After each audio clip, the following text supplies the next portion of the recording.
Olá, sejam bem-vindos para mais um estudo no canal Descobrindo a Espiritualidade. É com muita alegria que começamos mais um estudo de uma obra espírita da coleção de André Luiz, chamado A Vida no Mundo Espiritual.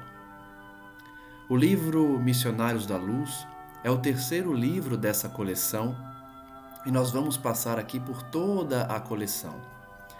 O primeiro deles, chamado Nosso Lar, não foi objeto de estudo porque é um livro amplamente conhecido.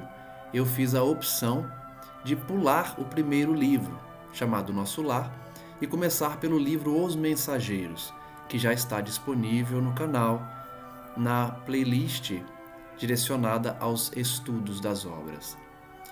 Vamos iniciar então o terceiro livro da coleção, chamado Os Missionários da Luz, e a partir daí vamos estudar os demais. Ao final da coleção, provavelmente, eu voltarei ao primeiro livro, Nosso Lar, para também realizar o estudo dele.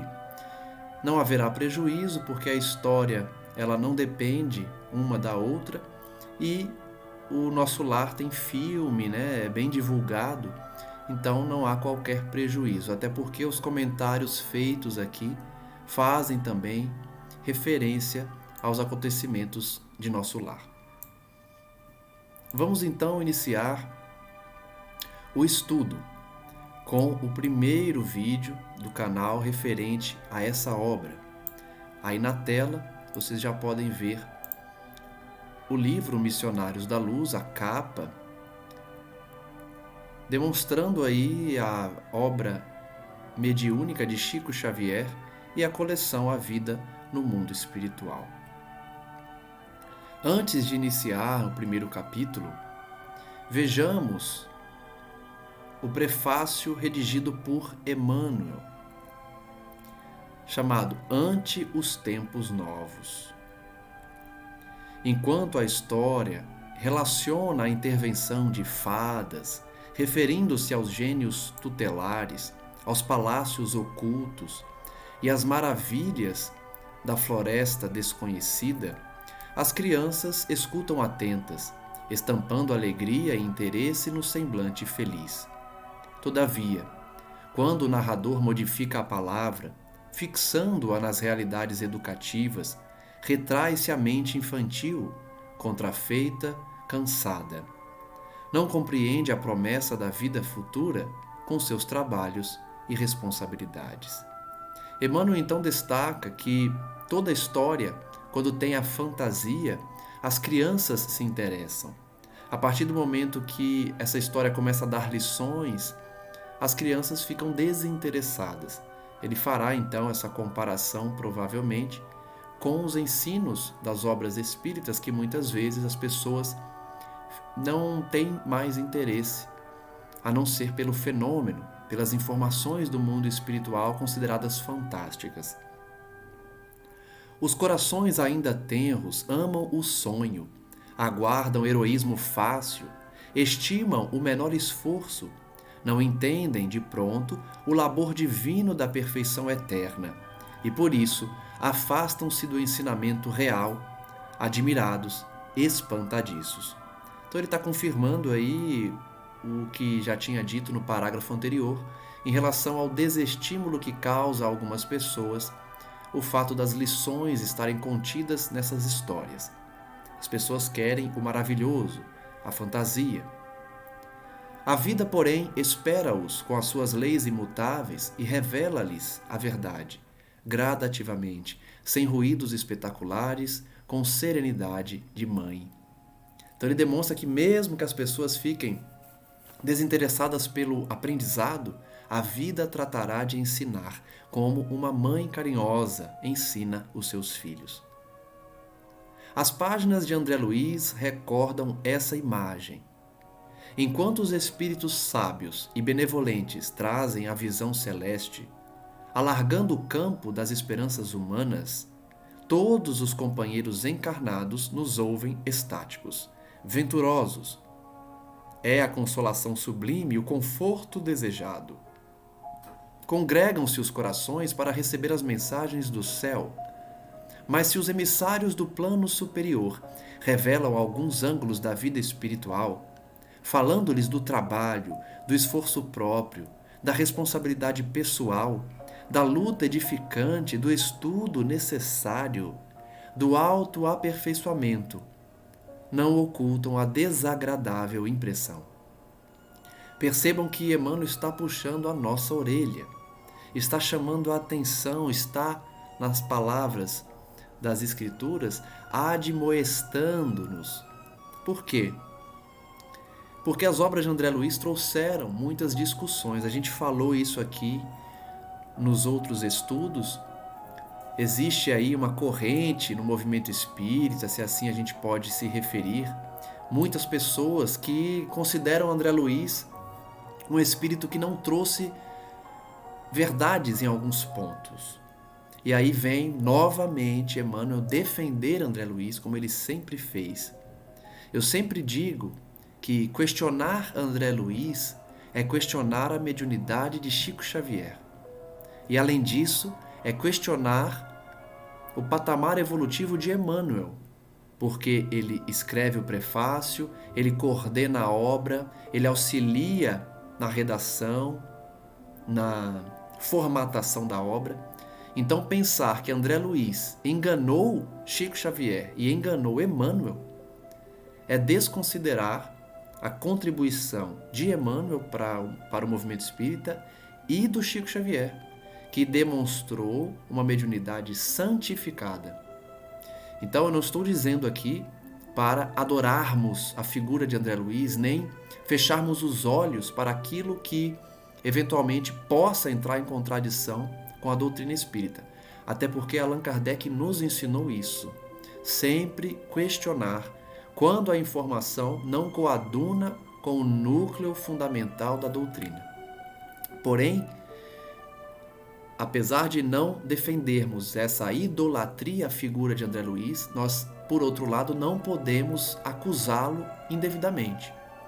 Considerar que ele trouxe termos que Kardec não trouxe e, somente por esse motivo, desconsiderar todas as informações dessa coleção iluminada que é a coleção A Vida no Mundo Espiritual. Eu vejo muitos espíritas ou pseudo-espíritas, dizendo que André Luiz criou a figura do umbral, que o umbral não existe, não é um local determinado. Vejam bem, eu não vou entrar na discussão porque existem muitos elementos na obra de Kardec que demonstram a existência do umbral, sim.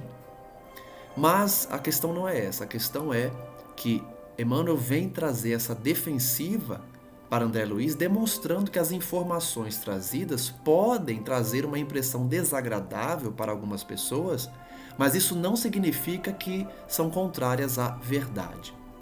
Emmanuel então começa esse prefácio dizendo que muitas vezes nós nos comportamos como crianças, que adoramos a imagem fantástica, o consolo, a proteção dos espíritos superiores, mas quando eles falam aos nossos corações em relação à necessidade de trabalho, de aperfeiçoamento, de reforma íntima, as pessoas se afastam.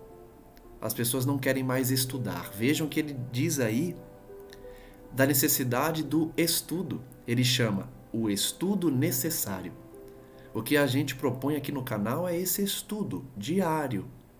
O estudo é uma necessidade. As pessoas, porém, desejam quase sempre o fenômeno mediúnico, o fantástico, o sobrenatural. Então, essa primeira parte eu me alonguei um pouco porque a defesa de Emmanuel sempre me faz recordar essa questão do questionamento das obras de André Luiz, sendo que houve toda uma coordenação espiritual e a mediunidade santificada de Chico Xavier. Emmanuel, então, nos diz: sempre que as entidades superiores descritas nas obras atestam a necessidade do trabalho e do estudo, as pessoas não conseguem disfarçar a sua impressão desagradável. Contrariamente às suposições da primeira hora, não enxergam o céu das facilidades, nem a região dos favores. Não divisam acontecimentos milagrosos nem observam a beatitude repousante. Em vez do paraíso próximo, sentem-se nas vizinhanças de uma oficina incansável, onde o trabalhador não se elevará pela mão beijada do protecionismo, e sim à custa de si mesmo, para que deva à própria consciência a vitória ou a derrota. Notem que Emmanuel, ao dar a lição, nos ensina como se faz para alcançarmos essa elevação, essa reforma interior. Nós precisamos enxergar a necessidade do trabalho como uma oficina em que as conquistas não serão dadas de mão beijada, né? De maneira sem esforço próprio. Não há protecionismo na lei divina, não há favoritismo.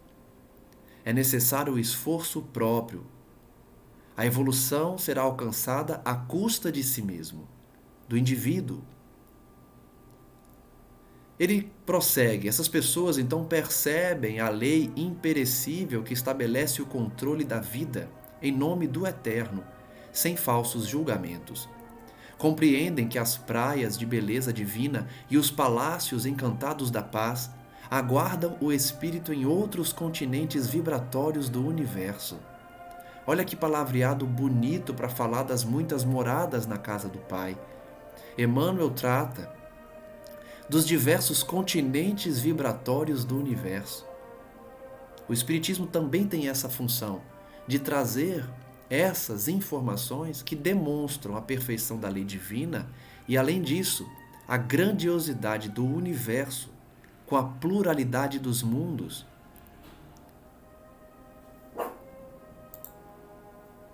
No entanto, para alcançar esses continentes vibratórios é necessário suor e luta.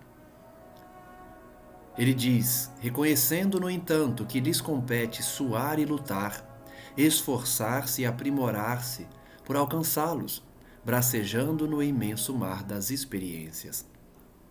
Aí está a beleza da evolução, que muitos ainda não conseguem entender.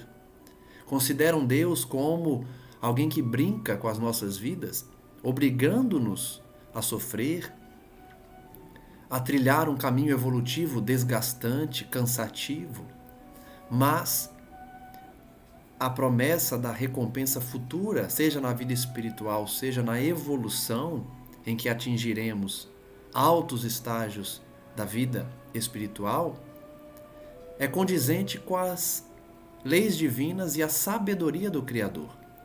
Porque através do esforço próprio, nós nos aprimoramos pouco a pouco. E aí entra também a consequência direta, que é a reencarnação. Impossível evoluir atingindo os mais altos graus de elevação numa única existência. Então, o efeito lógico da evolução humana, incluindo aí a evolução espiritual, é a reencarnação. Porque é necessário que nasçamos diversas vezes para alcançar a evolução. O estágio angelical, impossível alcançá-lo numa existência única. Emmanuel então trata da diversidade do universo, da sua amplitude, e que nós reconhecemos nas obras espíritas, especialmente aqui nas obras de André Luiz, e nas lições dadas pelos mentores que acompanharam André Luiz nas suas viagens, nas suas excursões, que para trilhar o caminho evolutivo é necessário o esforço próprio. A maioria espanta-se e tenta o recuo. A maioria tenta recuar diante da informação que precisarão esforçar-se, precisarão vencer suas más tendências, desenvolver virtudes, diminuir o ego, anular o sentimento egoísta e orgulhoso. A maioria tenta recuar. Pretende um céu fácil depois da morte do corpo, que seja conquistado por meras afirmativas doutrinais. Olha que expressão forte.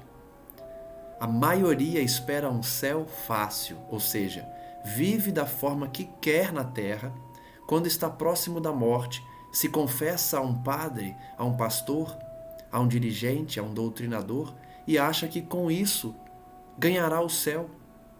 Em nenhum momento Jesus disse isso. As alterações nas religiões posteriores a Jesus, que inseriram essa possibilidade de perdão dos pecados no leito de morte, herdando assim o céu. O céu não é fácil. Alcançar o céu não é fácil. E o Espiritismo traz isso como elemento fundamental. O que causa estranheza, o que causa recuo, o que causa uma impressão desagradável para muitos. O fato é que nem na terra nós conseguimos recompensas sem esforço, que dirá no céu. Salvo raras exceções que herdam, por exemplo, fortunas, a grande maioria precisa batalhar e muito para receber recompensas aqui na terra. A lei divina também exige o trabalho, o esforço, a batalha.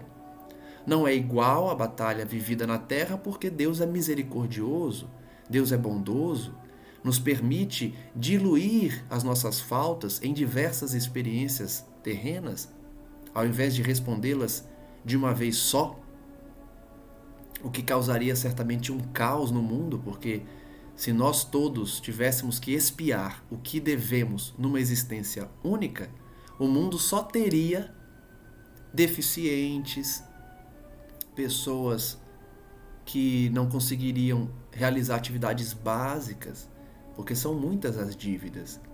E quando falamos isso, eu me recordo que eu já disse isso por diversas vezes, não é com a intenção de assustar ninguém, de causar temor, porque nós temos muitas dívidas. Eu já escutei também muita gente dizer que não é bem assim, não é o que se planta se colhe no futuro, que Deus é misericordioso. Lógico, gente, lógico que Ele é misericordioso, a colheita será branda, mas a colheita é necessária. Então, o objetivo não é causar temor. Nós todos temos dívidas, mas Deus é muito bom e misericordioso. Essas dívidas são pagas aos poucos. Prosseguindo então na reflexão de Emmanuel, ele diz que a maioria das pessoas foge quando percebe a necessidade de trabalho, de autoaperfeiçoamento, achando que ganhará o céu repetindo orações, dogmas.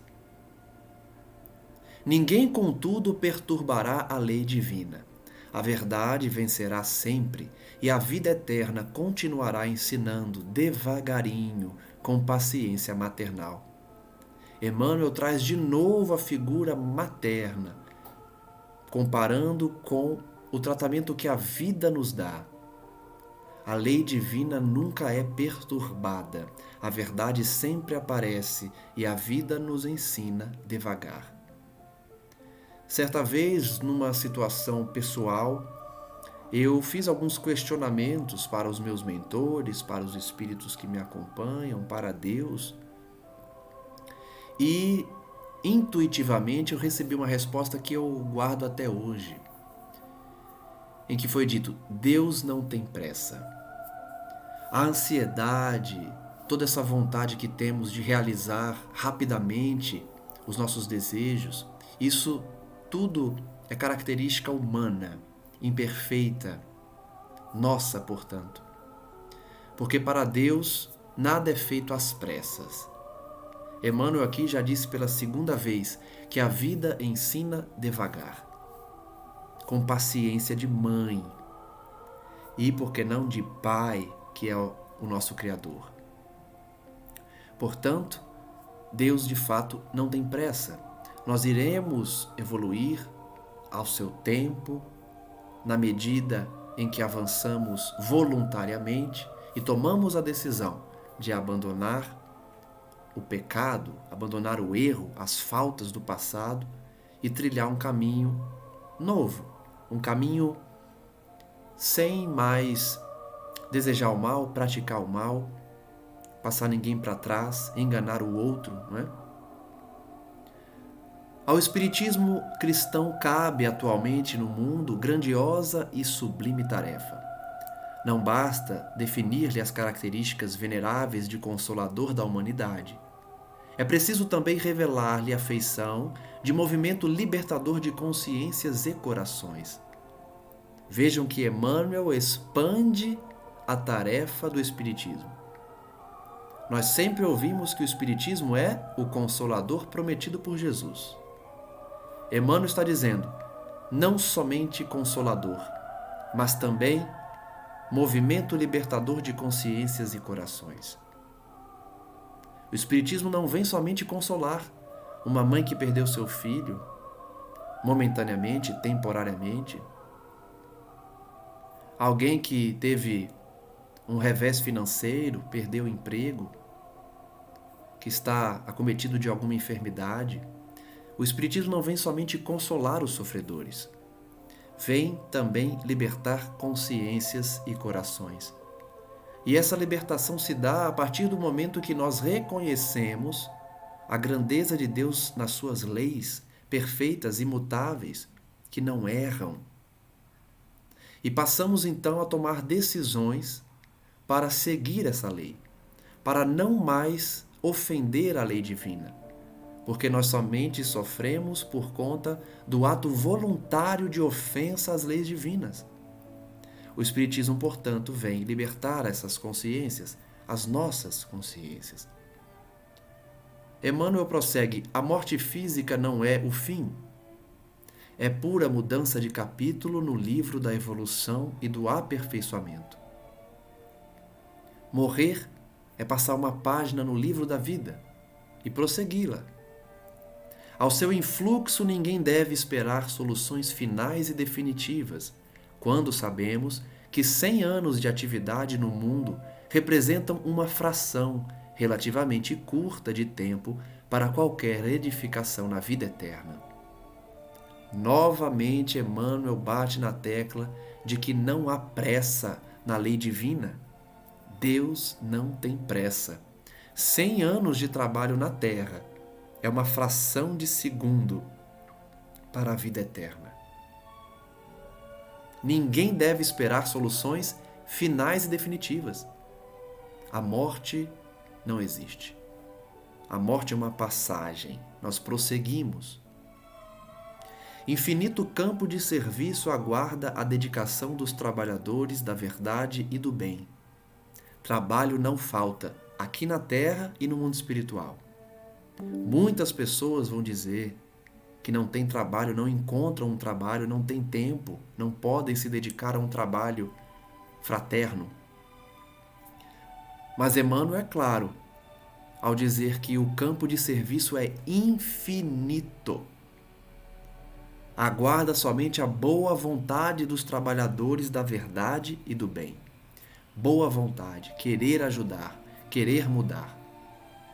Problemas gigantescos desafiam os espíritos valorosos encarnados na época presente, com a gloriosa missão de preparar a nova era, contribuindo na restauração da fé viva e na extensão do entendimento humano. Ele passa a falar então da missão dos espíritos que vêm preparar a nova era. Libertar corações através do conhecimento espírita, restaurando a fé nas pessoas que deixaram a fé morrer dentro delas, que não acreditam mais na solução divina dos seus problemas, na intervenção de Deus para solucionar os seus problemas íntimos. Para essas pessoas que acham que Deus está morto, como se o mundo pudesse ofertar consolações maiores que as consolações divinas. O Espiritismo, portanto, além de consolar, além de renovar consciências e resgatar aqueles que não têm mais fé, também vem restaurar essa confiança no divino, no entendimento humano. Urge socorrer a religião, sepultada nos arquivos teológicos dos templos de pedra, e amparar a ciência, transformada em gênio satânico da destruição. Olha que expressão! Até fico surpreso com essa expressão utilizada por Emmanuel. Ele fala da junção da religião com a ciência, que o Espiritismo preza, que que o Espiritismo prega também. A religião precisa ser socorrida. Por quê? A religião está contaminada pelos dogmas, pelos interesses terrenos, sepultada nos arquivos teológicos, nas discussões inúteis dos templos de pedra que fecham os olhos para os miseráveis. Socorrer a religião e amparar a ciência. Amparar a ciência.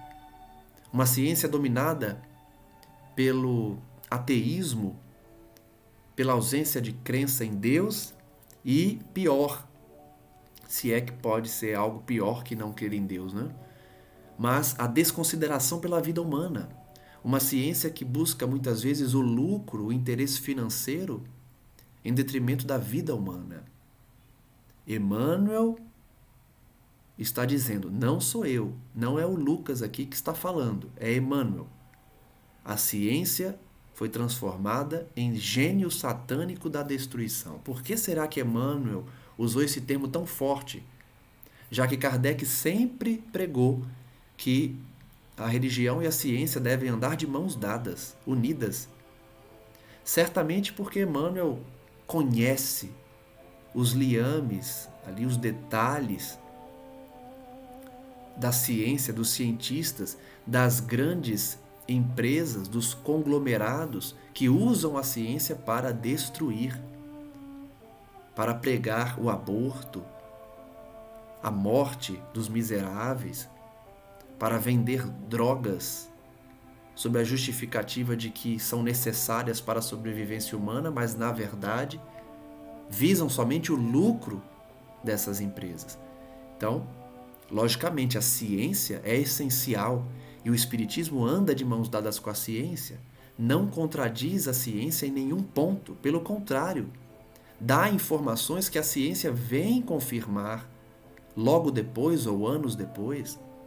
São inúmeros os exemplos de informações nas obras espíritas, ainda não confirmadas pela ciência no momento em que são declaradas, mas que posteriormente foram confirmadas, e ainda há muitas a confirmar.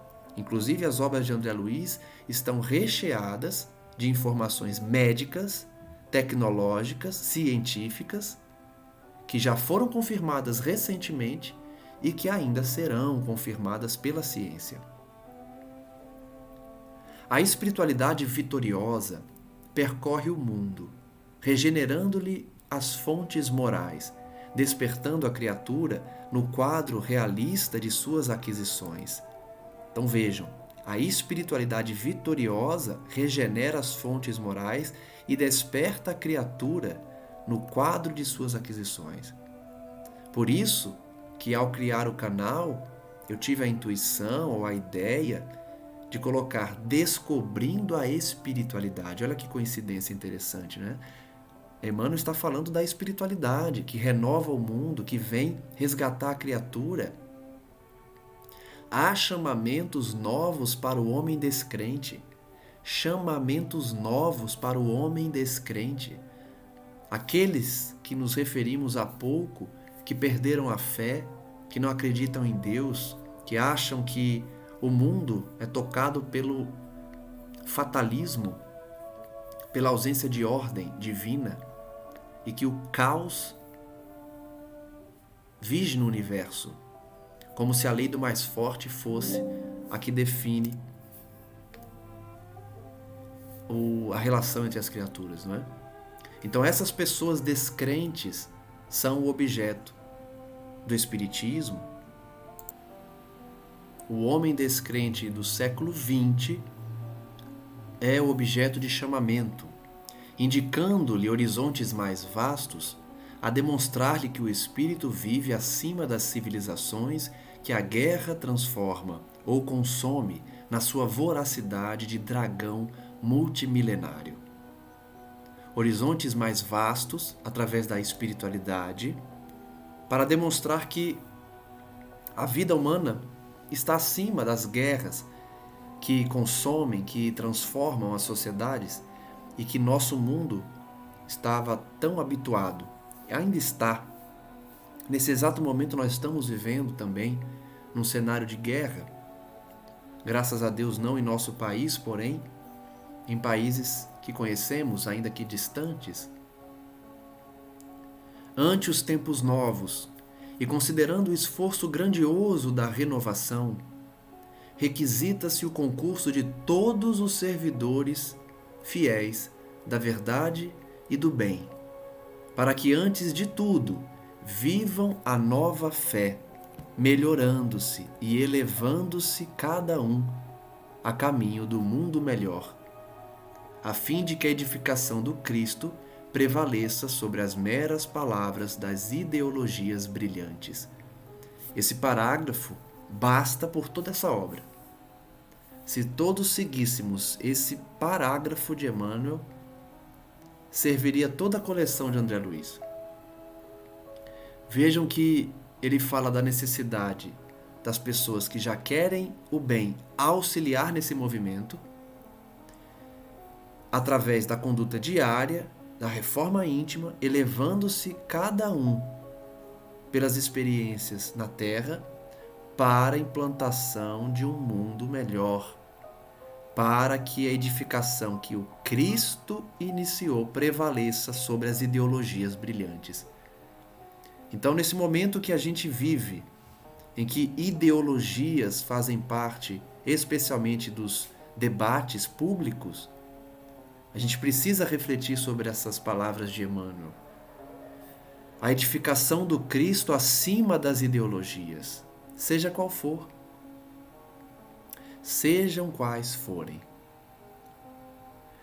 Na consecução da tarefa superior, congregam-se encarnados e desencarnados de boa vontade, construindo a ponte de luz através da qual a humanidade transporá o abismo da ignorância e da morte.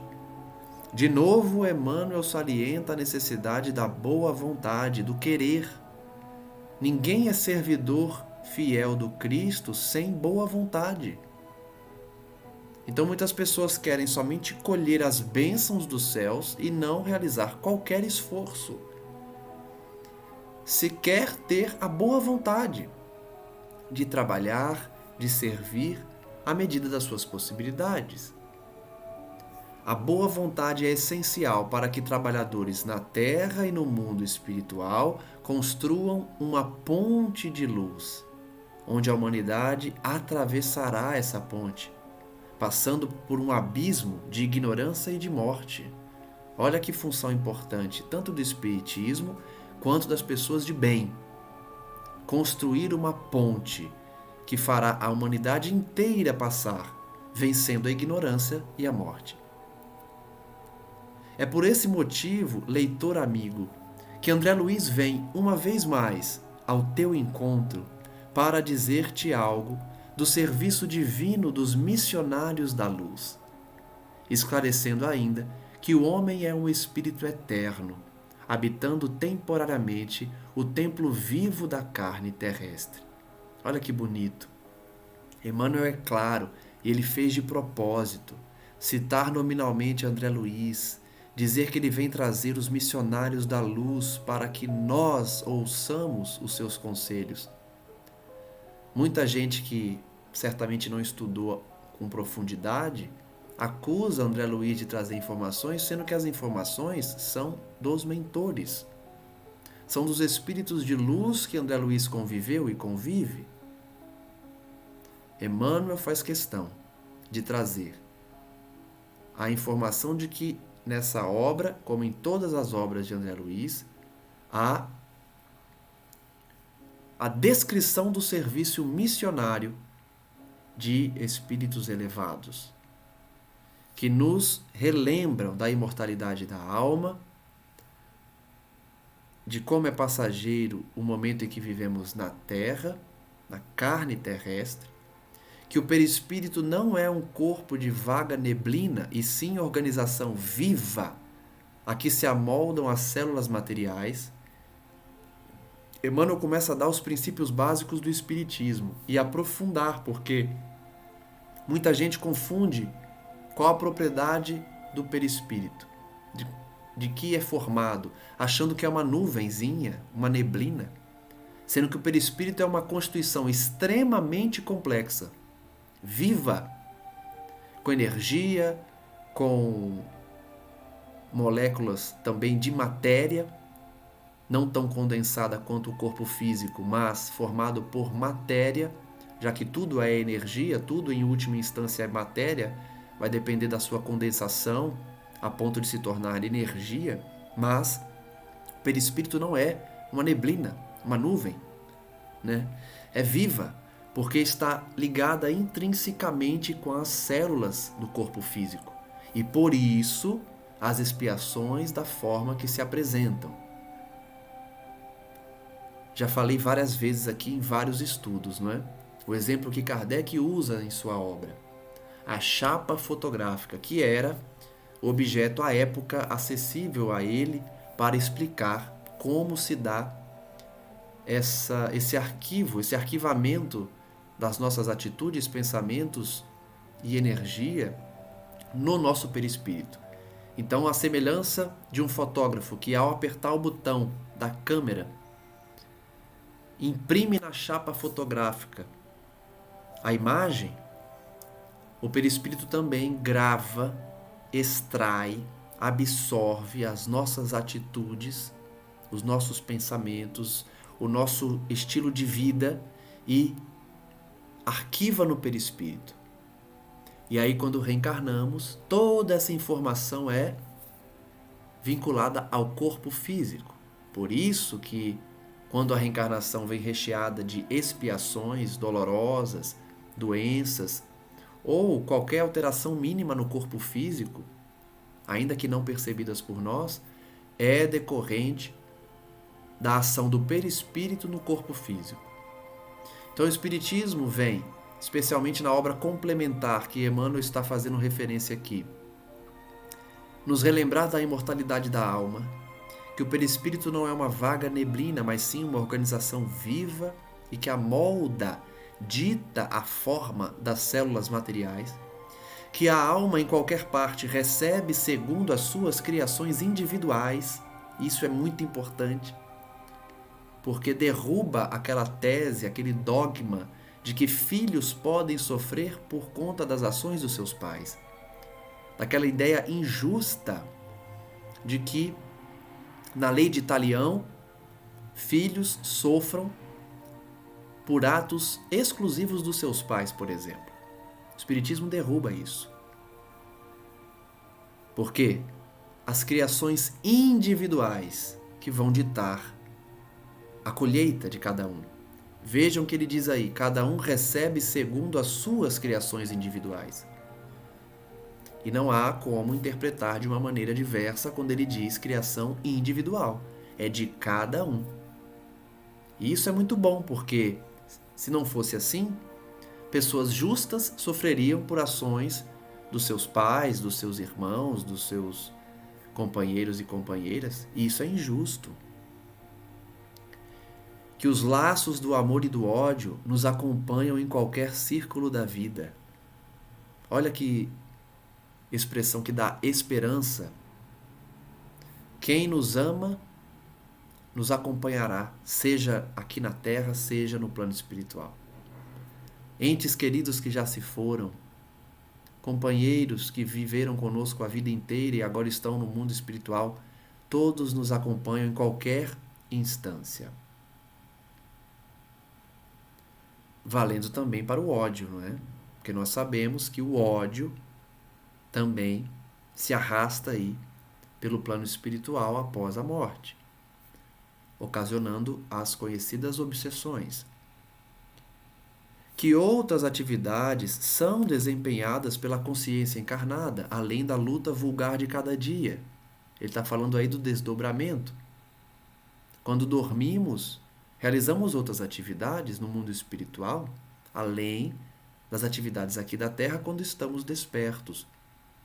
Que a reencarnação é orientada por sublimes ascendentes espirituais e que, além do sepulcro, a alma continua lutando e aprendendo, aperfeiçoando-se e servindo aos desígnios do Senhor, crescendo sempre para a glória imortal a que o Pai nos destinou.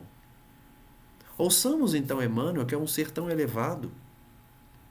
Ele fala aqui da programação reencarnatória, do planejamento reencarnatório, em que o que ele chama de sublimes ascendentes espirituais, ou seja, mentores, guias, espíritos de luz, que se preocupam conosco, que nos amam, nos ajudam a planejar a nossa reencarnação.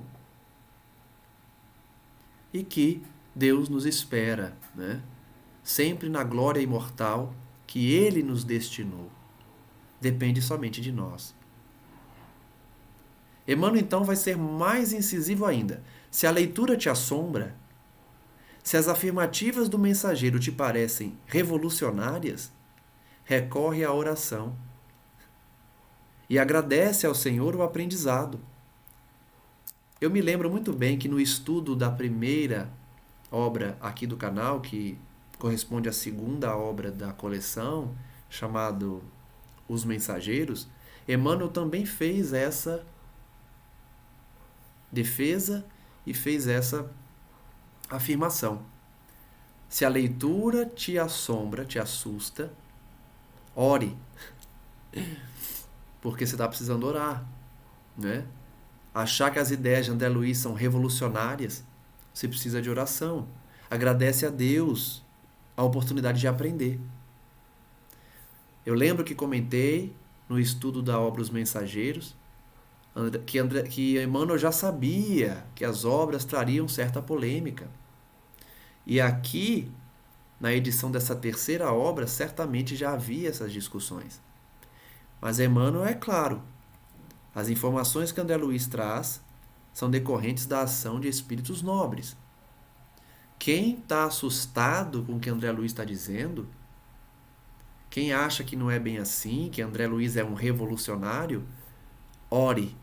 Peça a Deus esclarecimento, iluminação, para que a ilusão não te retenha em suas malhas. Olha como Emmanuel é forte, hein? Na afirmação. Quem duvida de algo que não contradiz a doutrina em nenhum ponto, está se iludindo. E novamente eu destaco aqui, a gente não está defendendo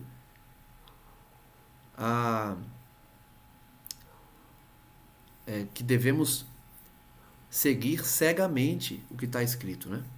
Ninguém está defendendo isso. A gente apenas está reflexionando que quando se questiona as informações de uma mediunidade que demonstrou a sua veracidade, a sua elevação, está se questionando espíritos muito mais elevados do que nós.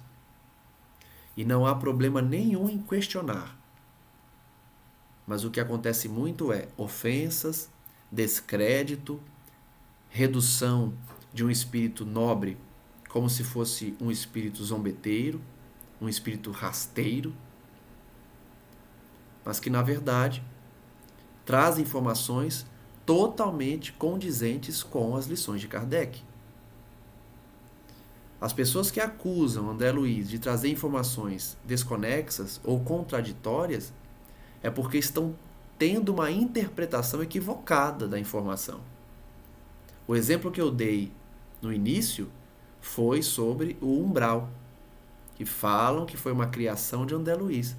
Só que Kardec é muito claro ao descrever a situação dos espíritos que vagam e que sofrem por conta das suas criações mentais e que se encontram no estado mental de sofrimento que corresponde à região espiritual que eles habitam, que não existiria uma região espiritual específica. Porém, Kardec não afirma a inexistência, por exemplo, de cidades no mundo espiritual, tanto que ele fala das colônias, inclusive em outros planetas, que estão num estado vibratório diverso da Terra e que, por consequência, nós não podemos enxergar, mas estão construídas em outros planetas.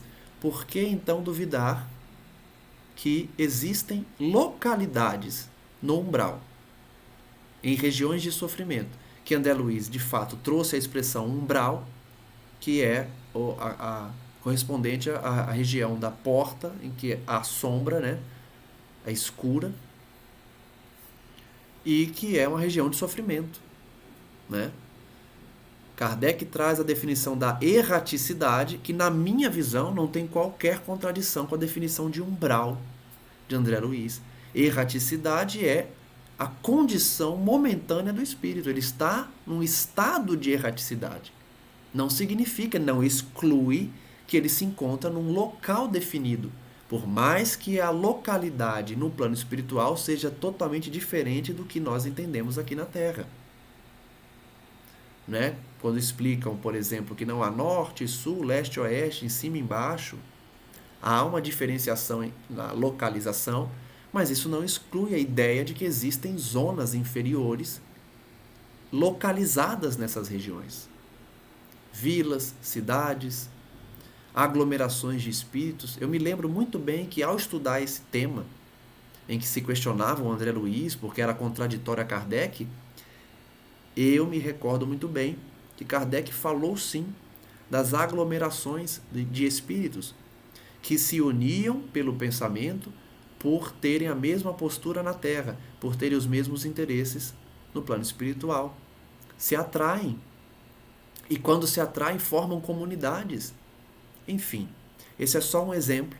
Emmanuel aqui é claro ao afirmar que as informações de André Luiz estão condizentes com a doutrina e que se a pessoa se assusta com essas informações, ore, reflita, peça a Deus compreensão, iluminação, para que facilite o entendimento e para que não fiquemos iludidos. Lembra-te de que a revelação da verdade é progressiva. Isso é muito importante, tá? Desculpem por parar o tempo todo, mas é muito importante.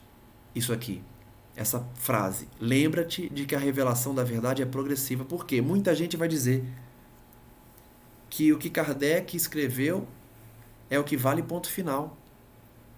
Sendo que Kardec escreveu em meados de 1860, 1870, e o mundo continua evoluindo. De nenhuma forma estou dizendo aqui que Kardec está ultrapassado, hein? Pelo amor de Deus, não vão me acusar disso, porque Kardec nunca estará ultrapassado. O que eu estou dizendo, nas palavras de Emmanuel, é que a verdade é progressiva. Ou seja, a verdade não pode ser revelada toda num momento só. Da mesma forma que Jesus não revelou tudo quando veio, Kardec recebeu o que foi autorizado à época. O que ele compilou, o que ele anotou, o que ele interpretou. Por que achar que depois de Kardec a verdade não continuará sendo revelada? Isso demonstra um pensamento muito obtuso. É lógico que a verdade continuaria a ser revelada após Kardec. Isso não desconsidera Kardec, isso não exclui a contribuição de Kardec, pelo contrário, ele é o codificador da doutrina espírita. Ele é fundamental para o espiritismo. Foi e é. Agora, dizer que somente o que Kardec compilou é a verdade absoluta e nada mais pode ser aceito pelo espiritismo. Aí já é um exagero que corresponde, se assemelha aos dogmas do catolicismo, né? Que não admitem de nenhuma forma alteração, sendo que não é alteração, é complementação, né? Da mesma forma que o espiritismo complementa as lições do mestre quando traz a interpretação moderna do mundo espiritual, do que ele quis dizer com as parábolas. Enfim, eu achei muito interessante e importante Emmanuel falar que a verdade é progressiva. Entendamos isso e, rogando o socorro divino para o teu coração, atende aos sagrados deveres que a terra te designou para cada dia, consciente de que a morte do corpo não te conduzirá à estagnação. Quando morremos, não ficamos estagnados, parados, continuamos a evoluir. Por que achar que a doutrina também não vai prosseguir na evolução e na revelação da verdade, se nós, espíritos, quando desencarnamos, não ficamos parados? Por que achar que a doutrina não vai prosseguir revelando informações novas com o passar das décadas, que é o que aconteceu? Por isso que as obras de André Luiz são chamadas obras complementares. Tem gente que se ofende com isso. Como? Achar que André Luiz complementa Kardec? Sim, complementa. E não é André Luiz. Ele é o autor da obra porque ele é o mensageiro, ele é o carteiro. Mas o conteúdo da mensagem não é dele. Ele traz as suas contribuições também, mas a grande maioria das informações são de espíritos elevados, seus mentores, muitas vezes coordenadores de setores inteiros em nosso lar, quando não do dirigente máximo de nosso lar, como nós vimos nas demais obras. Várias vezes o dirigente máximo, o diretor de nosso lar e dos hospitais, trazem, tanto nessa obra quanto em outras obras que nós também estudamos, as suas lições, os seus ensinamentos. Então, nós não ficamos estagnados ao desencarnar. E novos campos de aperfeiçoamento e trabalho, de renovação e de luta bendita, nós encontramos, onde viverás muito mais e mais intensamente. Mensagem, então, dada por Emmanuel em Pedro Leopoldo, por Chico Xavier, mediunidade de Chico Xavier, em 13 de maio de 1945. Olha, mais uma vez, como é atual a mensagem, ainda que dada há tantos anos. Muito importante esse prefácio da obra. Emmanuel, mais uma vez, defende André Luiz, fala a todo momento que as revelações das suas obras estão condizentes com a doutrina, visam despertar consciências, visam resgatar aquele que perdeu a fé, além de consolar o sofredor, que é a função primordial do Espiritismo. Reflitamos então nesse primeiro estudo sobre as palavras de Emmanuel no prefácio da obra que iremos estudar. Mais uma vez, ele demonstra a mediunidade santificada de Chico Xavier, a revisão das obras pelos mentores divinos, a certeza das informações de André Luiz e da sua vivência nas diversas experiências descritas nas obras. No próximo estudo, amanhã, iremos iniciar o primeiro capítulo, intitulado O Psicógrafo. Agradeço, então, a todos que acompanham os nossos estudos. Vamos começar, mais uma vez, uma obra belíssima, que certamente trará muitos ensinamentos.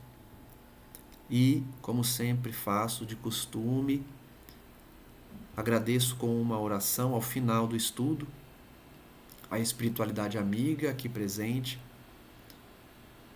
que nos auxilia nesse trabalho de divulgação, porque, como vimos no prefácio dessa obra, Deus precisa de pessoas de boa vontade que queiram despertar e queiram também despertar outras consciências, a fim de que a propagação da doutrina se faça nesse momento tão necessário no mundo. Ofertamos então a nossa pequena contribuição, rogando que os mentores, os amigos, nos envolvam nos momentos de interpretação da obra, para que não falte nenhum detalhe àqueles que nos ouvem, ou que a nossa imperfeição não cause perturbação na interpretação das lições. Por isso, nos colocamos humildemente numa posição de aprendiz, para que todo o ensinamento dado por André Luiz e os mentores que o orientaram possam passar pelo filtro de entidades felizes, superiores, que já querem o bem e já são responsáveis pela divulgação da doutrina, a fim de que os nossos estudos se convertam num farol em que pessoas perdidas, à semelhança de barcos em alto mar, possam encontrar um porto seguro de renovação íntima, de mudança de pensamento, de vibração, de atitude, e sigam essa doutrina maravilhosa que é o Espiritismo, primordialmente desenvolvendo a sua espiritualidade, independente de religião, a fim de que esse mundo finalmente possa passar pelo momento de transição e converter-se num mundo regenerado.